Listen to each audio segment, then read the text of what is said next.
இந்தியாவோட new RBI கவர்னரா announce பண்ணியிருக்காங்க. சஞ்சய் மல்ஹோத்ரா தான் இப்ப இந்தியாவோட நியூ ஆர்பிஐ கவர்னர். சக்திகாந்தா தாஸ்க்கு அப்புறம் 26th ஆர்பிஐ கவர்னரா பதவிக்கு வந்திருக்காங்க. பட் ஆர்பிஐ கவர்னர் ஆக்சுவலா என்னதான் பண்ணுவாங்க? இன்ஃபிளேஷன் அண்ட் growth ஸ்டேபிள் பண்றது, நியூ பேங்க்ஸ்க்கு லைசன்ஸ் கொடுக்கறது, அப்புறம் இந்தியாவோட என்டையர் ஃபைனான்சியல் சிஸ்டம் ஒரு ஹெல்த்தியான வகையில மெயின்டைன் பண்றது.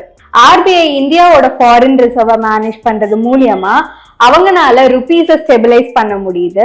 கரன்சி சப்ளை மூலியமா போதுமான கேஷ் ஃப்ளோ இருக்காங்கிறதையும் செக் பண்ணிட்டு வராங்க.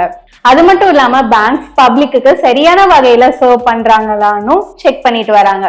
சஞ்சய் மல்ஹோத்ராவோட ஃபர்ஸ்ட் மூவா நெக்ஸ்ட் பாலிசி மீட்டிங்ல ரேட் கட் வரும்னு எக்ஸ்பெக்ட் பண்றாங்க.